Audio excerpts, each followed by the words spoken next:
Today I'm going to introduce dimensional analysis. Now, dimensional analysis is basically what we're going to be doing in chemistry. It's that powerful. It drives pretty much everything we do all year. So dimensional analysis is a mathematical technique that allows you to use units to solve problems involving measurements. So dimensional analysis relies on conversion factors. And conversion factors are ratios derived from an equality between two different units that can be used to convert from one unit to the other. So for example, 5,280 feet equals 1 mile. That is a ratio which I can use to derive it's an equality which I can use to derive a ratio. So for example, what happens if I take this 5,280 feet? What I'm going to do real quick is I'm just going to copy this, and I'm going to give myself some space, and I'm going to paste it down here. Okay, what happens if I divide both sides by 1 mile? Okay, well, these 1 miles cancel out, but I'm not left with 0. What I'm left with is 5,280 feet over 1 mile equals 1. Boom! I can always multiply anything by 1, which means that by multiplying by 5,280 feet over 1 mile, I'm really just multiplying by 1. Okay? That's the power of dimensional analysis, and that's what we're going to use over and over and over again. Basically, dimensional analysis is just always multiplying by 1 in a fancy way. Okay? Now, I can do the same thing, or at least a similar thing, by dividing both sides by 5,280 feet. Okay? The 5,280 feet cancel out, and what I get is 1 equals 1 mile over 5,280 feet. Now notice that these are just the inverse of each other, meaning I can either multiply by this ratio, this conversion factor, or this conversion factor, and I'll show you how to pick the correct one. Okay? So here are the steps for solving dimensional analysis problems. And here's a sample problem. Okay? So the first thing that you're going to do is write a question mark and then the unit you are trying to find. Well, I'm trying to find feet. Okay? So question mark feet. All right, so that's step 1.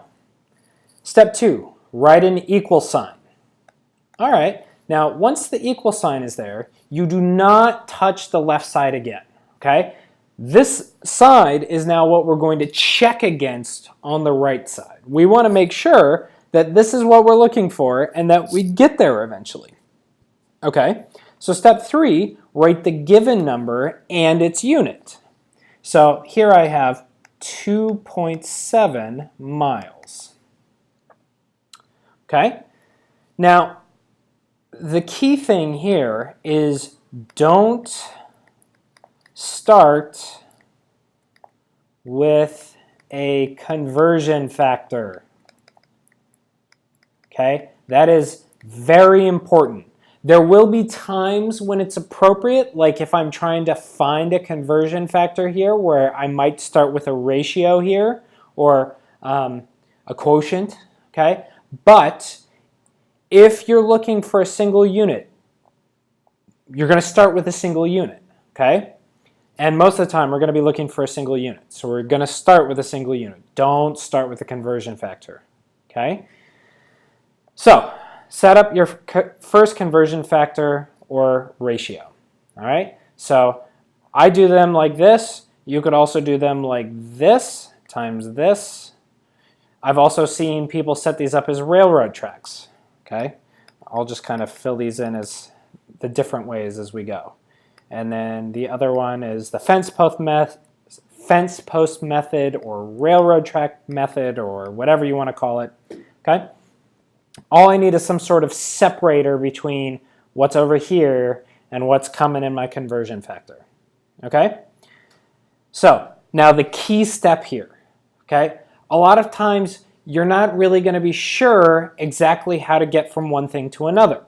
Well, the key is to just write the unit of the given, so this miles, in the denominator, okay? So that I can cancel this out. That's what I'm really trying to do, okay? So I can do the same thing in all of these setups, okay? I believe the book uses this setup, by the way. Okay, leave room for the number in front of this unit. All right, write the unit of a known conversion on top. Hopefully it's going to be the answer unit. So do I know a conversion between miles and feet? You betcha. Okay, so I can go ahead and write my given right on or my wanted unit right on top. Okay, add numbers to make the conversion factor complete. Well, I know that there are 5,280 feet in 1 mile.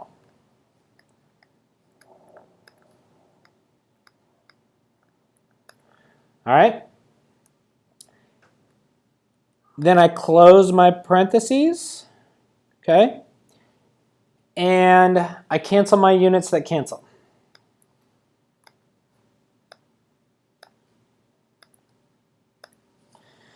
Okay, and oftentimes I'll, if I'm done, I'll kind of circle what's left so I know that this is my final unit, okay?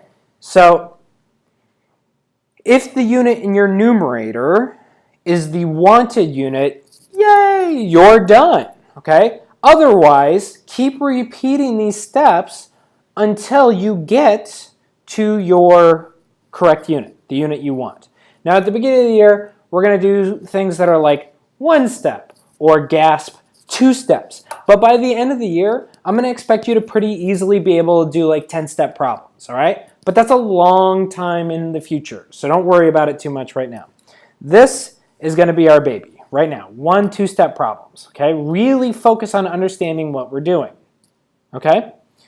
So that's kind of the setup for dimensional analysis. Now, after this, you'll of course do your math and then make sure that it's correct.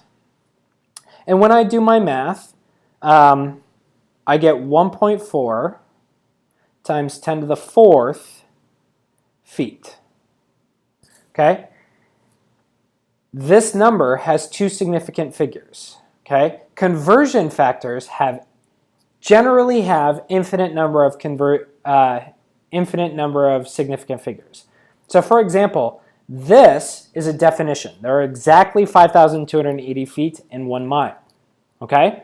So that is a definition, which means these both have infinite number of significant figures.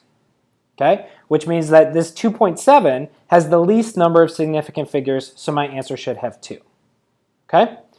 So these are just different ways of setting up dimensional analysis. I'm going to use this top one always, okay? But you do what works well for you, as long as you can understand what mine's doing.